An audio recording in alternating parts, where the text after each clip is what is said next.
Hello दोस्तों, नमस्कार। कैसे हैं? आशा करता हूँ खुश होंगे, तंदुरुस्त होंगे और मेरे वीडियो देख। हाँ तो दोस्तों देखिए, ये हरी मिर्च इतने सारे पेड़ लगे हुए हैं। एकदम नज़दीक से दिखा रहा हूँ।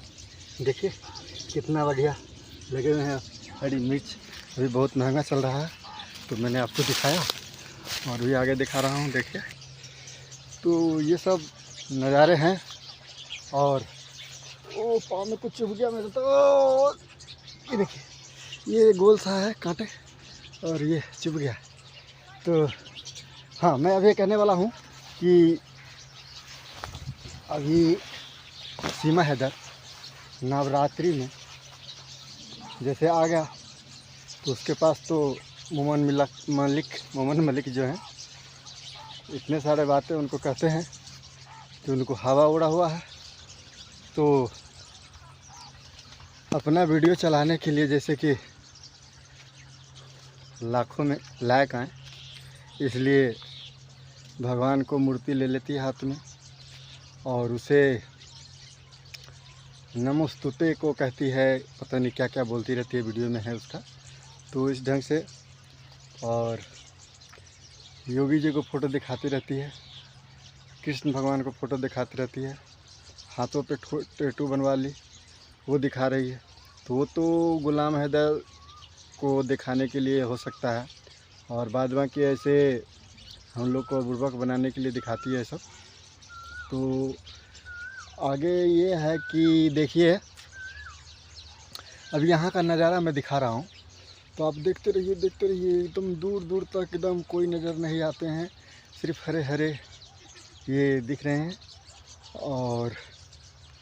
और भी मैं आगे, हाँ उधर देखिए ये फूल सब हैं।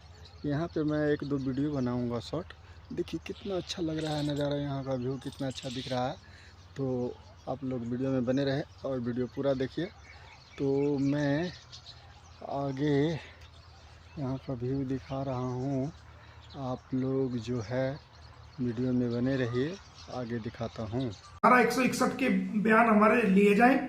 दूसरा हमने जो मांग की थी वो ये मांग की थी कि सेक्शन 54A और सेक्शन 54A सीआरपीसी और सेक्शन 9 इंडियन एविडेंस एक्ट 1872 के तहत जो गुलाम हैदर के बच्चे हैं उनको आज तक दिखाया नहीं गया है, न बताया गया है, न उनको ये तसल्ली दी गई है कि भाई ये उन्हीं के बच्चे हैं। जबकि पुलिस अधिकारी सेक्शन 50 सीआरपीसी के तहत वो बाउंड है कि अगर वो किसी को अरेस्ट करते हैं तो उनके परिवार के सदस्यों को उनको सूचना देना बहुत ही जरूरी है।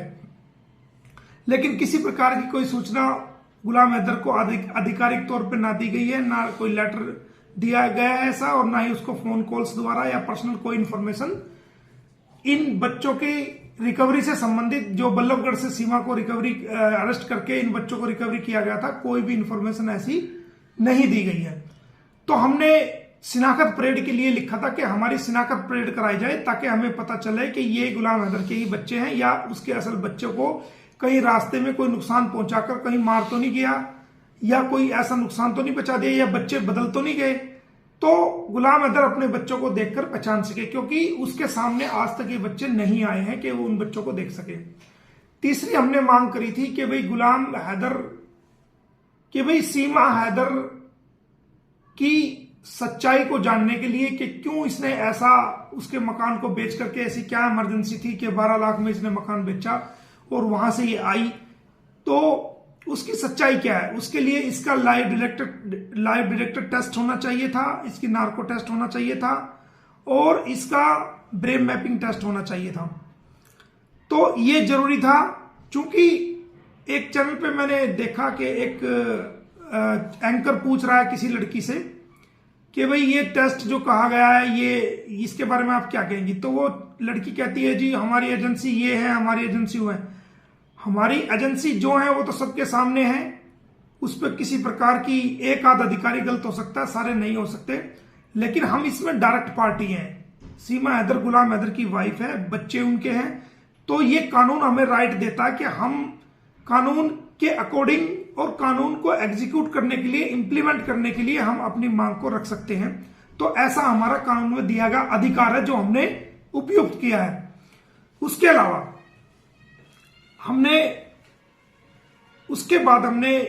मैंने खुद स्पॉन्सर लेटर भेजा है गुलाम हैदर को वीजा देने के लिए भारत की सरकार को, हाई कमीशन ऑफ इंडिया को जो इस्लामाबाद में स्थित है, कि गुलाम हैदर को वीजा दिया जाए ताकि वो अपने केस की पैरवी कर सके। और मुझे भी उसकी लीगल रिक्वायरमेंट है तो उसको मैं कोर्ट में भी पेश कर सकूं, उसकी भी मैं गवाही करा सकूं सीमा के खिलाफ, उसके बच्चों की कस्टडी उसको दी जा सके।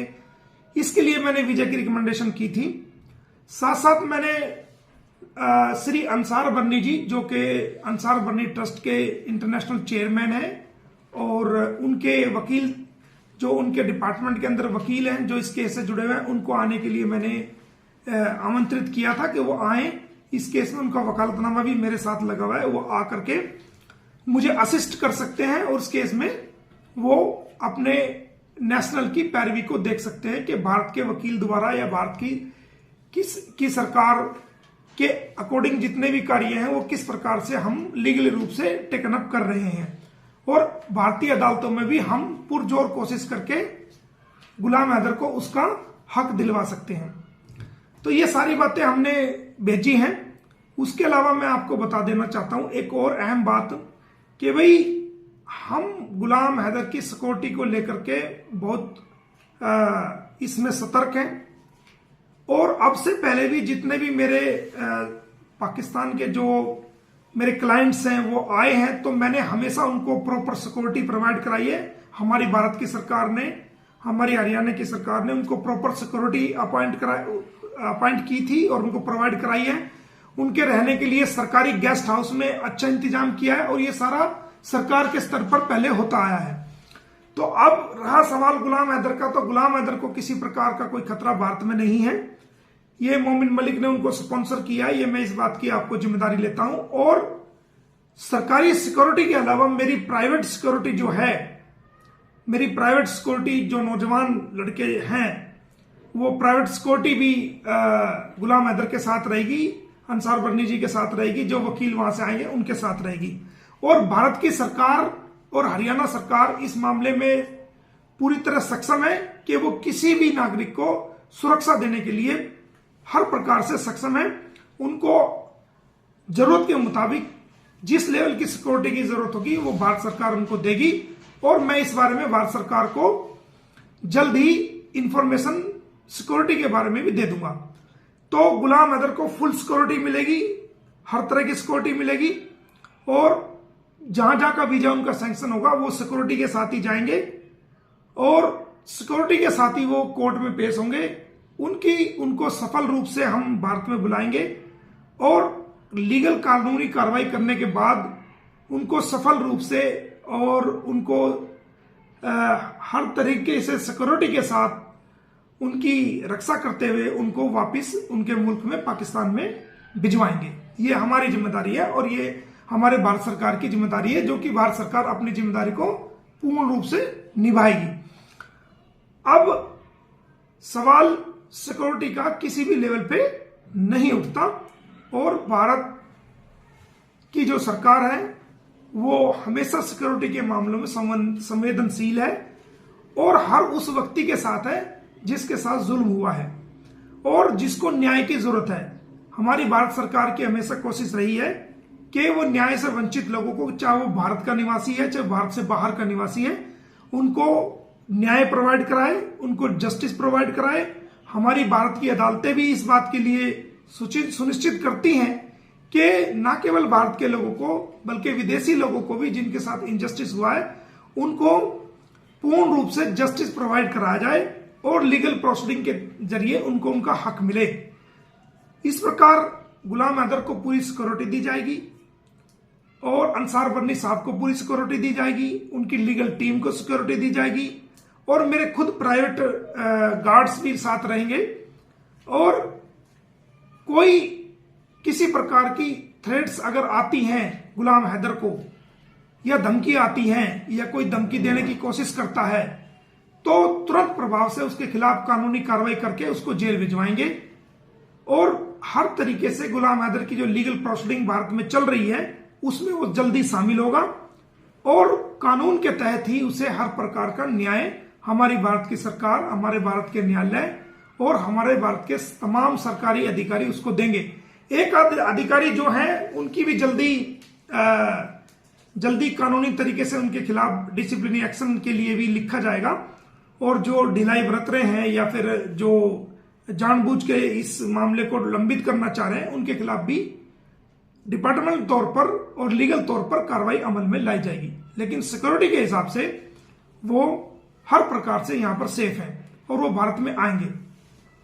अब मैं आपको बता देता हूं कि एक चैनल है, वो चैनल गलत खबरें चला रहा है, गलत बयानी कर रहा है और एक तरफा रुख, एक तरफा साइड को वो रख रहा है और वो सीमा हैदर की भक्ति में लीन हुआ जा रहा है और गलत मैसेज भारत की जनता में, भारत की आम पब्लिक में, भारत से बाहर के लोगों की आम पब्लिक में, पूरी दुनिया के सामने वो झूठ को परोस रहा है और सच्चाई को दबाकर वो हर तरीके से उसको फैलाने की कोशिश कर रहा है और बाकायदा एक भक्ति रूप में जाग करके वो इस बात को के ताने मार रहा है कि गुलाम हैदर ने ये कहा था कि हम रमजान में आएंगे, हम आएंगे, उसकी गीदड़ भभकी फैल हो गई, उसको ये हो गया, उसको वो हो गया। तो मैं आपको बता दूं कि अगर मैं चाहता तो रमजान में ही गुलाम हैदर को बुला सकता था, लेकिन रमजान के महीने में एक तो लीगल कार्रवाई बड़ी चली है इस मामले में और लंबे लंबे सफर करने पड़े हैं और लीगल कार्रवाई अभी हम है कि अब जो है मैं वीडियो को करता हूँ एंड, फिर मिलते हैं अगले ब्लॉग्स में। तो आप लोग मेरे चैनल को सब्सक्राइब कर दीजिए और वीडियो लाइक कर दीजिए, बेल आइकन दबा दीजिए